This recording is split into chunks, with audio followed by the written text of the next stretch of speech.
Հարգարժան հոգևոր հայրեր, սիրելի հայրենակիցներ, մենք այսօր այստեղ ենք Փարիզում պատվարժան և ազդեցիկ մասնակիցների ներկայությամբ, քանի որ բոլորս էլ գիտակցում ենք, հայ ժողովուրդը կանգնել է նոր մարտահրավերների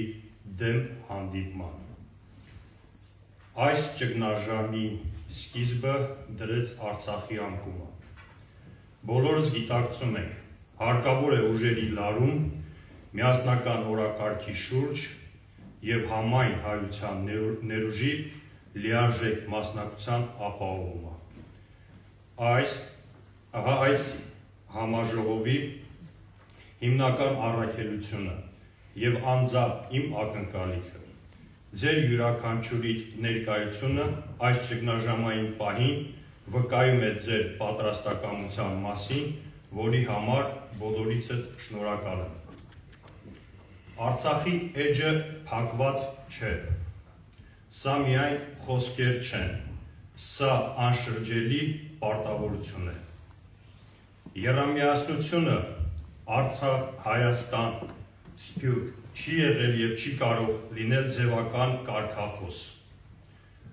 Արցախը որպես հաղթանակի խորհրդանիշ հանդիսացել է այս եռամիասնության հիմնական առանցքը։ Այժմ առավել քան երբեք եռամիասնությունը պետք է դառնա հայկական ազգային օրակարգի առանցքը, ազգային քաղաքականության և մեր ամենօրյա աշխատանքի ուղեցույցը։ Արցախի պետականության 30 տարվա փորձը ցույց է տվել, երբ Սփյուռքը ու հայրենիքը միավորվում են, արդյունքները բազմապատիկ տեսանելի են։ Հայրենիք է կերտվում, պետականություն է կառուցվում, երկիր է շենանում, միջազգային հարթակներում հաղթանակներ են գրանցվում, իրավունքներ են պաշտպանվում, մարդկանց կյանքեր են փրկվում։ Արցախի և հայկական ինքնության դեմ ուղղված վտանգները իրական են և դրանք միայն արտաքին ներգործության արդյունք չեն։ Դրանք խորանում են նաև այն քաղաքականության հետևանքով, որը Հայաստանում վարում են ներկայիս իշխանությունները։ Երբ պետական քաղաքականությունը անտեսում է կամ թերագնահատում է մեր ազգային արժեքները, երբ կրոնական, մշակութային և ավանդական ժառանգության պահպանությունը հարցականի տակ է դրվում, հատկապես Սփյուռքում առաջանում է հուսահատություն և անվստահություն, ինչը աղետաբեր է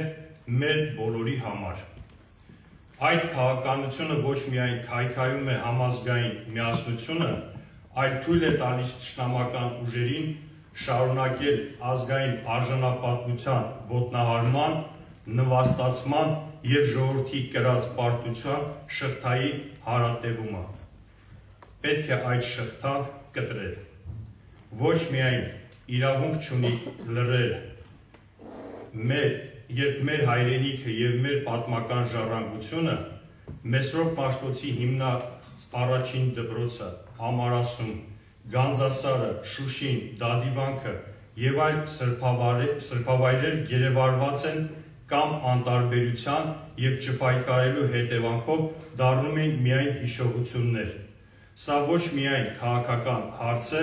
սա գոյաբանական հարց է մեր ինքնության պահպանման համար։ Ձեզնից շատերը անձամբ եղել են Արցախում, հանդիպել են Արցախի ռազմաքաղաքական ղեկավարության հետ, Արցախում կամ այլուր։ Դուք տեսել և լսել եք նրանց իղձերն ու երազանքները։ Այսօր նրանք և այլ հայրենիներ գտնվում են Ադրբեջանի բանտերում։ Մենք պարտավոր ենք ամեն ինչ անել նրանց վերադարձի համար։ Գերիների հարցը պետք է լինի մեր օրակարգի առաջնահերթություններից մեկը, ոչ միայն որպես քաղաքական պահանջ, այլ որպես մարդկային պարտք։ Մենք պահանջում ենք շարունակել և ուժեղացնել միջազգային հարթակներում այդ ուղղությամբ տարվող աշխատանքները, իրավական նախաձեռնությունները և դիվանագիտական ջանքերը նրանց ազատության և վերադարձի համար։ Սփյուռքի դերը այս պայքարում ռազմավարական է։ Սփյուռքի տարբեր կառույցների և գրասենյակների հետևողական աշխատանքը Ժնևում, Եվրոխորհրդարանում, Միացյալ Նահանգների կոնգրեսում և այլ հարթակներում արդեն տվել են դրական արդյունքներ։ Այս աշխատանքները պետք է լինի ավելի համակարգված, ավելի նպատակային և ավելի համատեղ։ Պետք է ոչ միայն գնահատենք այս նախաձեռնությունները, այլև համախմբենք դրանք մեկ միասնական ռազմավարության շուրջ։ Արցախի իշխանությունները ակնկալում են պահել Արցախի հարցը միջազգային օրակարգում որպես համայն հայության, հայրենիք վերադարձի և իրավունքների պաշտպանության հարց, բոլոր հարթակներում բարձրացնել Ադրբեջանում պահվող հայ գերիների վերադարձի հարցը, աջակցել Արցախի պետական կառույցներին, ճանաչելով և հարգելով նրանց լեգիտիմությունը որպես Արցախի ժողովրդի կողմից ընտրված մարմիններ։ Թող այս խորհրդաժողովը չավարտվի միայն խոսքերով, թող այն դառնա միասնական համահայկական ծրագրերի իրականացման սկիզբը։ Լիահույս եմ, որ միասնական ջանքերով կմշակվի գործողությունների ծրագիր գերիների վերադարձի, մշակութային ժառանգության պահպանման և իրավունքների վերականգնման համար։ Մենք պետք է դուրս գանք այս սրահից գոտեպնդված իրականանալի հեռանկարներով և պարտավորությամբ, դրանք իրականացնելու համար։ Հստակ և պարզ է, մենք չունենք այլ ճանապարհ, բացի պայքարից։ Մեր պարտքը ազգային ազատագրական պայքարն է մեր երեխաների ապագայի համար։ Այս պայքարի ուղին պահանջում է միասնականություն և համախմբում։ Հարգանք ու պատիվ հայ ժողովրդի ազատության պայքարում նահատակված բոլոր հայրենիքներին և հավատարմության հավաստիք նրանց ընտրած ուղուն։ Շնորհակալություն։